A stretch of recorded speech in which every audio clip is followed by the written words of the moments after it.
Hello everyone. Hope you had a wonderful spring break, or if you're watching this before it's over, we hope you're having a great spring break. Just a quick review of the PLT information for the week of March 22nd through the 26th. First, as always, we have our weekly overview document, and the video will be added in a few moments.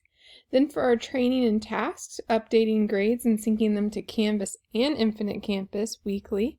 Make sure you call parents if students have not come to school, making plans for student success, review classroom behavior expectations, review the Infinite Campus behavior form, and we have our inspiration for this week. On the Canvas page, we also have our advisory section.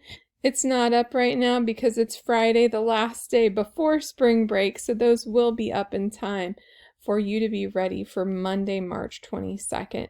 And then, of course, we have our PLT checklist form right there for you to fill out at the end of the week. Also want to remind you that there's some Zoom tutorials on here if you need them. And then finally down here we have important forms and links. And something that might be important to you right now is that Goldstein Award nomination form. So feel free to fill it out as well. So let's go ahead and take a look at our weekly overview and document form here. Some announcements for this week. Well, the next faculty meeting will be April 5th at 3:30, or you can go April 6th at 7 a.m.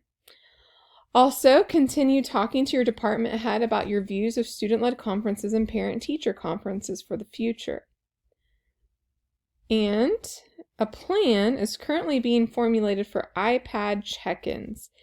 We will be working with our school lead techs, and more information is to come soon. Also, there was once a calendar that said we had a PD day on April 2nd. This has changed due to COVID and the reshuffling of days on the calendar at the beginning of the school year. We will be working and teaching with students on April 2nd, so you do not have that day off. Just a reminder, April 2nd, we all will be working. Also, if you're storing anything near or in the downstairs drama storage room, please remove those items and or contact Jenny Poppy as soon as possible, as they are deep cleaning that area. If you haven't got your second vaccination yet, and I hope you have, continue to watch those emails from Michelle Jones for more information on your COVID vaccinations. And a reminder to nominate a student, teacher, and or a classified staff member for a Goldstein Award. Nomination forms may be found in the following important forms and link module. This is a reminder that March is the last month of the year for Goldstein nominations. The deadline is April 1st. So far we have 4 faculty nominations, 1 staff nomination, and 2 student nominations, all from Manhattan High School. Make sure you look for special directions for remote student state testing in an email from Trina DeBeanie. If you're a remote teacher, please read this information and share it with your students. April 6th, 8th, and 15th are our remote student testing dates. Also, information on on-site state testing and KPA will be coming. Please look for emails from Janelle Shoemaker-Walters on that.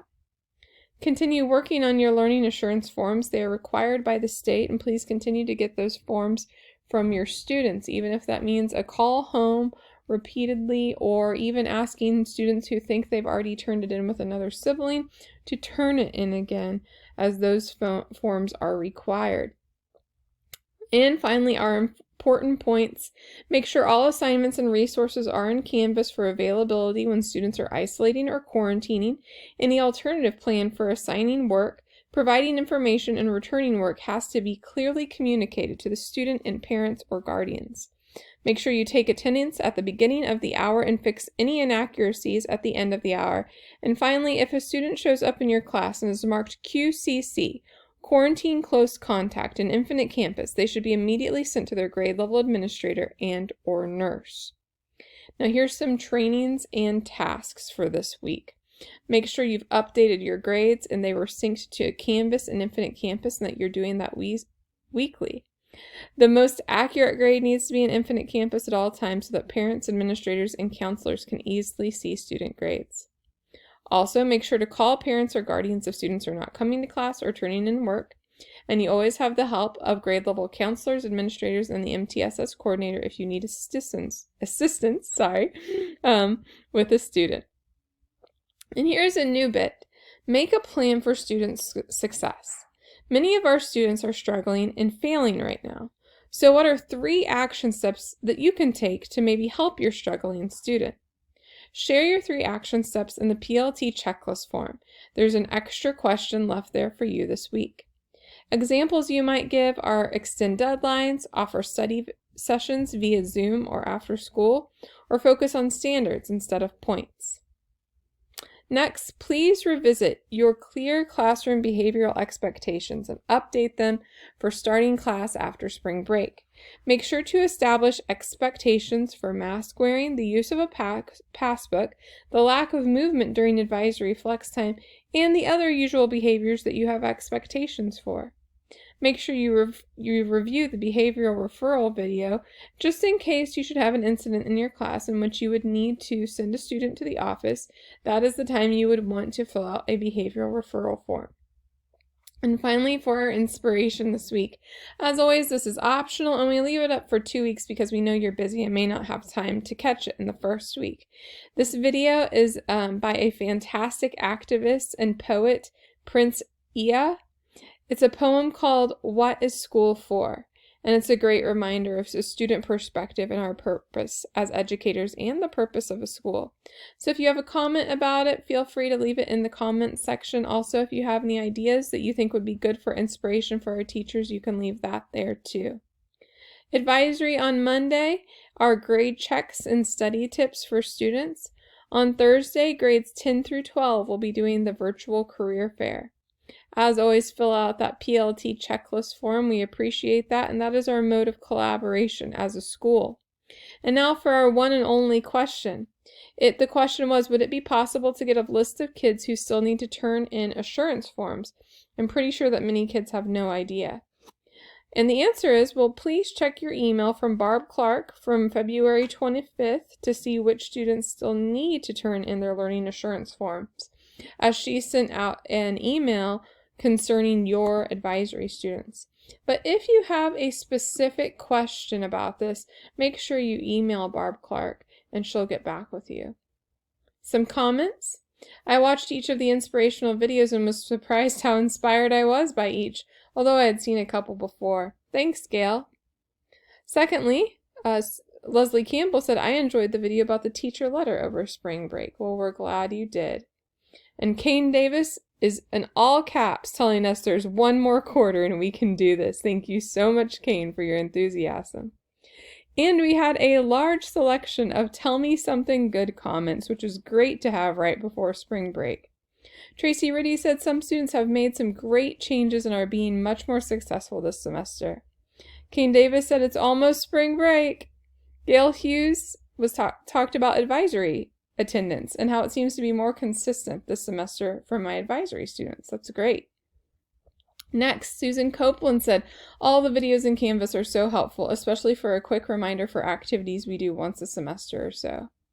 Cindy Krause said, students shared with me how to enter math symbols in Canvas quiz answers. So much better than the old keyboard workarounds. It's awesome. Kent Hildebrand said that Jack Dotterwich is an amazing calligrapher. He also is doing nice things in his class this year, and the students seem to like him. He must have a great mentor teacher. I wonder who his mentor teacher is. Next, Erin Spears said thank all of the teachers for helping students get enrollment for next year. We appreciate you and cannot do it without you. Thank you so much, Erin, and we appreciate you all and what you did to make that happen and do every year. Leslie Campbell says she's looking forward to sleeping over break. Good for you. Brad Fike wanted to let us know that Kim Davis is his para for 2 English 10 classes, and she is amazing, and I will second that. She was my para for a long time, and she is a wonderful lady. If you haven't met her, she's also an EMT and a volunteer firefighter, so an amazing woman that does great things in the world. Thanks, Kim, for all you do. Kane Davis left us another message. He said, I felt really lucky to have students that I do. Remote teaching has been pretty challenging, both for students and for myself at times. but the students that I have really have helped to make this difficult situation as enjoyable as possible. I am really, really proud of how my students have stayed committed to finishing strong and doing well when it's so easy to be distracted. Let's hope this holds true the last 9 weeks. And next, Jackie Jones said, I had a lot of students submitting missing work this week. They seem to be making a push prior to spring break. And finally, Cindy Krause is giving a huge shout out to her fellow math teachers who have shared wisdom, resources, and just been there for her this year. Maybe next year she'll finally get to experience a normal year of teaching. We certainly hope so. Thank you for all of those happy comments. Thank you for everything you do. We hope you come back refreshed and re-energized after spring break for one last stretch. Have a great day, a great week, and we look forward to hearing from you through the PLT checklist form.